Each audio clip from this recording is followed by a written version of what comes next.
My husband used his work bonus to go on a 2-week vacation with his parents whilst leaving me behind with our newborn baby, so I finally chose my own well-being and called him out. I never thought I'd find myself writing this, but here I am, pouring my heart out to strangers on the internet. I'm hoping that sharing my story will help me make sense of everything that's happened over the past few months. Let me start from the beginning. My husband, James, and I welcomed our beautiful daughter, Lily, into the world just 4 months ago. The moment I held her in my arms, I felt a love so profound that it took my breath away. In the weeks that followed, however, I quickly learned that being a new mom is nothing short of a roller coaster ride. The sleepless nights, the constant feedings, and the overwhelming sense of responsibility took their toll on me. I was exhausted, both physically and emotionally, but I was determined to be the best mother I could be. James, on the other hand, seemed to be handling the transition differently. He was supportive in his own way, but I could tell he was struggling too. He was working long hours, trying to provide for our family, and I knew he was feeling the pressure. But then, one day, he came home with big news. He had received a substantial work bonus. I was thrilled for him, thinking it would help us save for Lily's future or maybe even treat ourselves to something nice. But then James dropped the bombshell. He wanted to use that bonus for a 2-week vacation with his parents. I was taken aback. "What about us?" I said angrily, my voice shaking. "What about our family? I can't just leave Lily for 2 weeks. She's so young." James brushed off my concerns. "It's just a vacation. I need this, and besides, my parents have been looking forward to this trip for years." "You're being selfish," he said with a sharp tone in his voice. I felt my heart sink. Selfish? I was the one at home, caring for a newborn while he wanted to escape to a tropical paradise. He was acting like he's the only one that's overwhelmed, when in reality, it's the complete opposite. Days turned into weeks, and despite my protests, James remained resolute. He insisted that I should be supportive of his decision, that I should understand the importance of family bonding. I felt trapped, like I was being pushed into a corner. The more I tried to explain my feelings, the more defensive he became. It was as if he couldn't see the bigger picture, that our family was now me, him, and our daughter, not just him and his parents. As the departure date approached, I felt a mix of anger and sadness. I was left alone to navigate the challenges of new motherhood while he lounged on a beach, sipping cocktails with his parents. I tried to stay strong, but the loneliness was suffocating. I needed help, companionship, and support, not just from him but from anyone who understood what I was going through. The day James left was one of the hardest days of my life. I watched him pack his bags, feeling like a stranger in my own home. He kissed me goodbye, and I could see the excitement in his eyes, but all I felt was betrayal. I was left holding the fort, and the weight of it all was crushing. In the first few days after he left, I threw myself into caring for Lily. I poured my heart into every cuddle, every diaper change, and every sleepless night. But as the days wore on, the exhaustion became unbearable. I missed James's presence, but more than that, I missed the partnership we once had. I felt like I was doing this all alone, and it was overwhelming. About a week into his vacation, I reached a breaking point. I was sitting on the couch, Lily asleep in my arms, tears streaming down my face. I felt a wave of resentment wash over me. I had sacrificed so much for our family, and yet here I was, alone and unsupported. I realized that I had been putting everyone else's needs before my own, and it was taking a toll on my mental health. I cried and held my daughter close to me. It felt like she was the only one that was really here for me. That evening, I made a decision. I needed to prioritize my own well-being. I reached out to a close friend who had been supportive throughout my pregnancy. I opened up about everything, the isolation, the resentment, and my feelings of abandonment. She listened without judgment and offered to come over to help me with Lily. It felt like a weight had been lifted. Over the next few days, I started to reclaim my sense of self.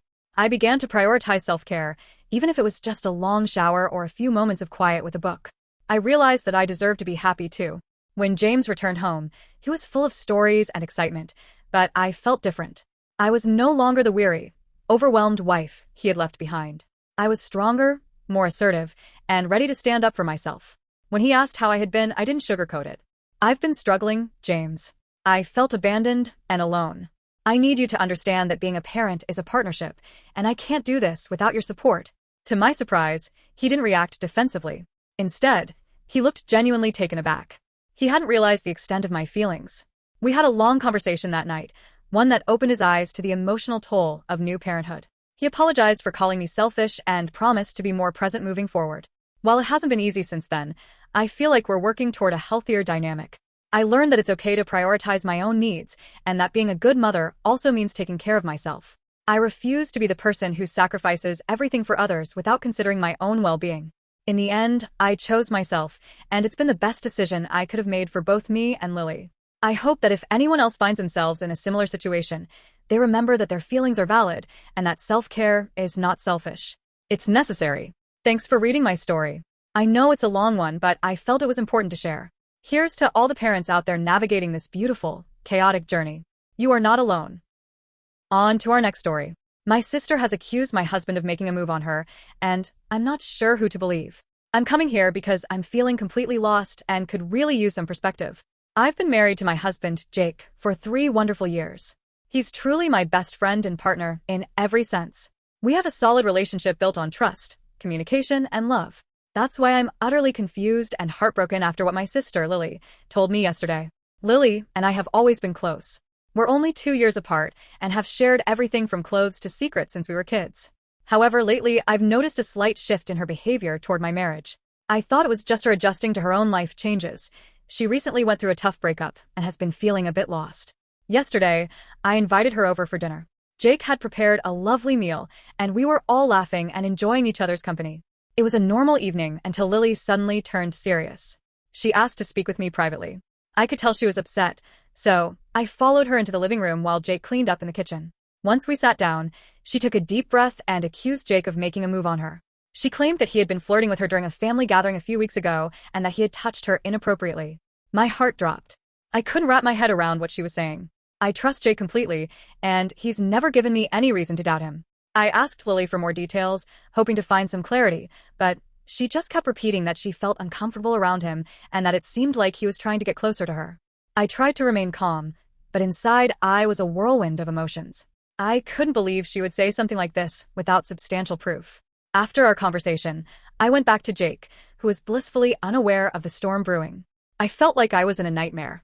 I didn't want to confront him without more information, but I also didn't want to let this accusation hang over our heads. I decided to wait until the morning to talk to him, hoping that I could make sense of everything overnight. That night, I couldn't sleep. I kept replaying every interaction I had seen between Jake and Lily in my mind. Were there moments I had brushed off as harmless that could be interpreted differently? I started to doubt everything.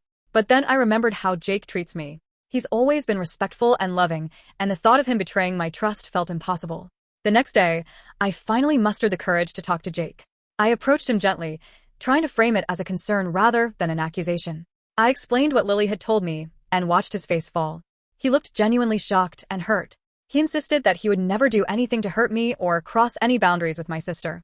He said he had no idea why she would say something like that and that he had always treated her like a sister. Hearing him say that made me feel a little better, but I still couldn't shake the feeling of doubt. I didn't want to believe that Lily would fabricate something like this, but at the same time, I couldn't imagine Jake betraying me. I told him I needed some time to think, and that I would reach out to Lily to get more clarity. I called Lily later that day to discuss it further. I asked her for more specifics, and to clarify her feelings. As we spoke, I noticed that her story kept changing slightly. At first, she said Jake had made comments about her appearance, but then she shifted to saying it was more about how he acted around her. I couldn't help but feel like she was grasping for something to justify her feelings. After our conversation, I realized that she might be projecting her insecurities onto my marriage. She's always been the single sister, while I'm happily married, and I wondered if jealousy was playing a role in this situation. I tried to approach her with compassion, but I also made it clear that I was standing by Jake. Now, I'm left in a difficult position. I love my sister and want to support her, but I also love my husband and trust him completely.